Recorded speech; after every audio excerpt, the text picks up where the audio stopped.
আজি আমি LICৰ নতুন প্লেনৰ বিষয়ে আলোচনা কৰিম যে একটা নতুন প্লেন আহিছে কন্যাদান যে কিমান টকা জমা কৰিলে আমি কিমান টকা লাভ কৰিম যে আজি আমি যে মাত্ৰ 289 টকা জমা কৰি 25,36,828 টকা লাভ কৰক মাত্ৰ কিমান টকা 289 টকা জমা কৰক লাভ কৰক 25,36,828 টকা আৰু এই টকাৰ সহায়ত আপুনি আপোনাৰ সন্তানৰ ভৱিষ্যত জীৱনত উচ্চ শিক্ষাৰ ক্ষেত্ৰত বহুত সহায়ক হ'ব যে আপোনাৰ সন্তানৰ কাৰণে আৰু এই পলিচিখনক ছোৱালীক ফাৰ্ষ্ট প্ৰেফাৰেন্স দিয়া হয় এইকাৰণে ইয়াক কন্যাদান পলিচি বুলি কোৱা হয় এই পলিচিখন নতুন আপডেট অহা মতে আপুনি আপোনাৰ ল'ৰাৰ নামতো কৰিব পাৰিব গতিকে আপুনি ভিডিঅ'টো স্কিপ নকৰি শেষলৈকে চাই যাব আৰু আপুনি শ্বেয়াৰ কৰিব যাতে আপোনাৰ এটা শ্বেয়াৰৰ মাধ্যমত আপোনাৰ বন্ধু বান্ধৱ যাতে উপকৃত হ'ব পাৰে আহক ফলম নকৰি আমি ভিডিঅ'টো আৰম্ভ কৰোঁ যে আপুনি 289 টকা LICত জমা কৰি 25,36,828 টকা কেনেকৈ লাভ কৰিব এই পলিচিখনৰ সময়সীমা কিমান আপুনি শুনক এই পলিচিখনৰ পইণ্ট ওৱান যে এই পলিচিখনৰ টাৰ্ম হ'ব 19 বছৰ 19 ইয়াৰ্ছ যে আপুনি মাত্ৰ 12 বছৰ প্ৰিমিয়ামহে দিব লাগিব আপুনি 12 বছৰ প্ৰিমিয়াম দিয়াৰ পিছত আৰু 7 বছৰ আপুনি একদম ৰেহাই পাব 19 বছৰ পিছত আপুনি এই 25,36,828 টকা লাভ কৰিব যে ইয়াৰ মাজত আৰু এটা আমি কথা ক'বলৈ ওলাইছোঁ যে এই প্ৰিমিয়াম এই পলিচিখনৰ বীমা হ'ব 10 লাখ টকা যে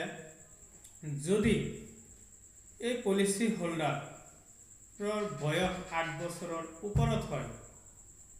আৰু ওপৰত হ'লে তৎক্ষণাত 10 লাখ টকাৰ বীমাটো লাভ কৰিব আৰু যদি 8 বছৰৰ তলত হয় 2 বছৰ পিছত ইন্স্যুৰেন্স বীমাটো লাভ কৰিব আৰু যদি কিবা প্ৰকাৰে যদি পলিচি হোল্ডাৰ কিবা প্ৰকাৰে ডেথ হয় লগে লগে এই 10 লাখ টকা পাব আৰু জমা টকাৰ এটা বোনাছ আহিব আৰু যদি এক্সিডেণ্টত কিবা হয় 10 লাখ টকা ডাবল হৈ যাব এক্সিডেণ্টত যদি মানুহজনৰ কিবা ডেথ হয় পলিচি হোল্ডাৰৰ 10 লাখত 20 লাখ হ'ব আৰু জমা টকাৰ এটা বোনাছ আহি যাব আৰু এই পলিচিখন যদি দেউতাকে তাৰ কন্যাৰ কাৰণে কৰিছে ছোৱালীৰ কাৰণে কৰিছে বা ল'ৰাৰ কাৰণে কৰিছে আৰু সেই দেউতাক পলিচিটো চলাই যাব দেউতা তাৰ লগে এটা ইন্স্যুৰেন্স এড হৈ যাব দেউতাৰো যদি কিবা প্ৰকাৰে দেউতাৰ মৃত্যু হয় পলিচিখন কোনে চলাব আমাৰ এটা প্ৰশ্ন আহে যদি দেউতাৰ মৃত্যু হৈ যায় তেতিয়া ল'ৰাৰ নামত পলিচি কৰিছে ছোৱালীৰ নামত পলিচি কৰিছে এতিয়া পিছত পলিচিটো চলাব কোনে প্ৰশ্নটো আমাৰ আহে কিন্তু কিবা প্ৰকাৰে দেউতাৰ এক্সিডেণ্টে হওক বেমাৰেই হওক যদি কিবা প্ৰকাৰে যদি ডেথ বা মৃত্যু হয়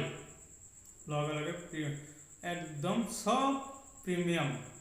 মাফ হৈ যাব 1 টকা দিব নালাগে এই উক্ত সময়ত এই 25,36,826 টকা মেচুৰিটি এমাউণ্টটো পাই যাব এইটো হ'ল এটা আপোনালোকৰ এটা গুড নিউজ মানে যে এইটো মানে এড হৈ যাব দেউতাৰ ইন্স্যুৰেন্সটো এড হৈ যাব গতিকে আপোনালোকে পলম নকৰি এই পলিচিটো আপোনালোকে কৰিব পাৰে এতিয়া আমি যে ক'বলৈ ওলাইছোঁ যে 19 বছৰ পিছত আপোনালোকে যে পাব 25,36,828 টকা যে আপুনি যদি কিমান টকা কৈছিলোঁ 289 টকা ডেইলি জমা কৰে কেনেকৈ আপুনি কিমান টকা জমা কৰিব লাগিব ডেইলি 289 টকা ডেইলি জমা কৰে মাহত হ'ব আপোনাৰ 800 হিচাপটো ভালদৰে বুজিব 8,670 টকা আপোনাৰ ডেইলি মান্থলি হৈ আছে এনেকৈ আপুনি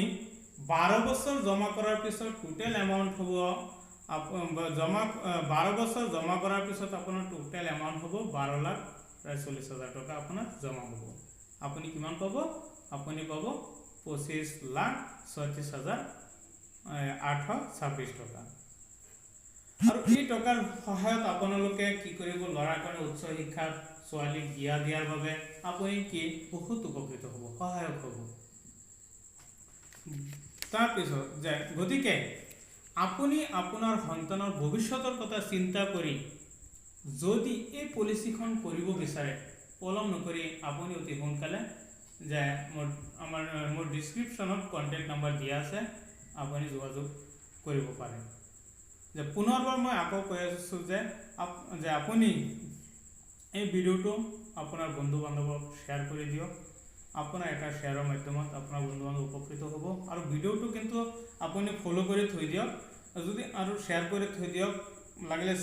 ছেভ কৰি হোৱাটছআপত থৈ দিয়ক। যে এবাৰ গুচি গ'লে আপোনালোকে পুনৰবাৰ এই ভিডিঅ'টো নাপাব। আপোনালোকে শ্বেয়াৰ কৰি থৈ দিয়ক আৰু ফ'ল' কৰি থৈ দিব। আৰু LICৰ নতুন নতুন ভিডিঅ' আপোনালোকে পাই থাকিব। আপডেট অহাৰ লগে লগে আপোনালোকে নতুন নতুন ভিডিঅ' পাই যাব, নতুন নতুন প্লেন আপোনালোকৰ পাই যাব। কিন্তু এই কন্যাদান পলিচিটো আপোনালোকে অতি সোনকালে ল'ৰাৰ ভৱিষ্যতৰ কথা, ছোৱালীৰ ভৱিষ্যতৰ কথা চিন্তা কৰি সোনকালে এই ভিডিঅ'টো আপোনালোকে কৰক। এইখিনি